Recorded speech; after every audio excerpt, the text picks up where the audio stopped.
Il me plaît d'abord d'exprimer ma satisfaction suite au lancement ce matin de la campagne de distribution des intrants au profit des producteurs. Nous allons procéder dans quelques minutes au lancement également des opérations de labour. Cela s'inscrit dans le cadre de l'orientation qui a été donnée par leurs excellences, le camarade capitaine Ibrahim Traoré et le camarade Premier ministre, visant à mettre à temps à disposition les intrants au profit des producteurs. Cela leur assure de pouvoir mener les opérations dans le calendrier qui est prescrit par les services techniques. C'est donc dans ce cadre-là que nous sommes là ce matin dans le Kénédougou pour procéder au lancement de l'opération de distribution des intrants au profit des producteurs.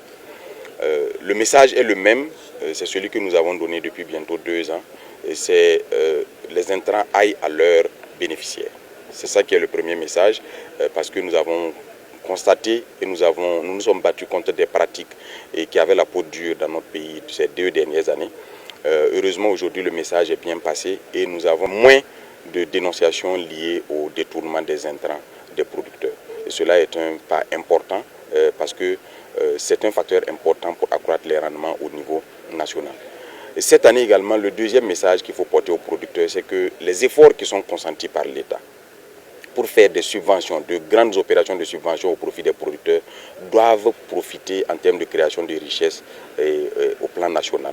C'est très très important parce que les efforts qui sont consentis pour mettre à disposition ces plus de 70 000 tonnes d'engrais subventionnés sont énormes. Et lorsque l'impact sur le prix des produits, des denrées de première nécessité à la sortie de la campagne n'est pas ressenti, cela constitue un manque à gagner important pour notre économie.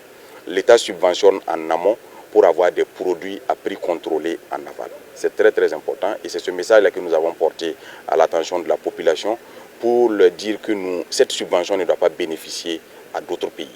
Cette subvention doit bénéficier à notre économie et elle doit bénéficier à nos populations.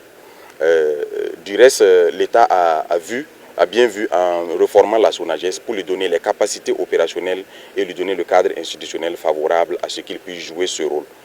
Donc cette année, nous allons mettre à disposition les intrants en amont, c'est vrai, mais les producteurs seront invités à travers des conventions qui seront signées à faire en sorte que leur récolte puisse être cédée à un pourcentage qui sera défini à la SONAGES, qui est implantée sur toute l'étendue du territoire pour faire les stocks qu'il faut et faire les entretiens de stock qu'il faut pour qu'au moment venu, lorsque le prix des denrées sur le marché sera très élevé, que la SONAGES puisse faire de la péréquation en faisant ressortir ces produits qu'ils auraient acquis au moment des récoltes. C'est très important parce que cela garantit un certain équilibre des prix tout au long de l'année. Nous avons observé l'année passée les spéculations qui ont pu se faire sur les produits. Nous avons également observé les saisies qui ont été opérées sur des stocks qui étaient en train d'être sortis de notre territoire. Et c'est important d'expliquer aux producteurs que cela ne s'inscrit pas dans la vision de son Excellence, le camarade capitaine Ibrahim Traoré. Parce que cette vision est que notre richesse puisse profiter d'abord à notre pays. Et donc quand nous subventionnons en amont, c'est pour qu'à la sortie, cela puisse bénéficier à l'ensemble de la population burkinabé parce que tout le monde n'est pas producteur. Le prix des denrées dans le marché doit être assez bas pour permettre à l'ensemble des Burkinabés de pouvoir s'en procurer.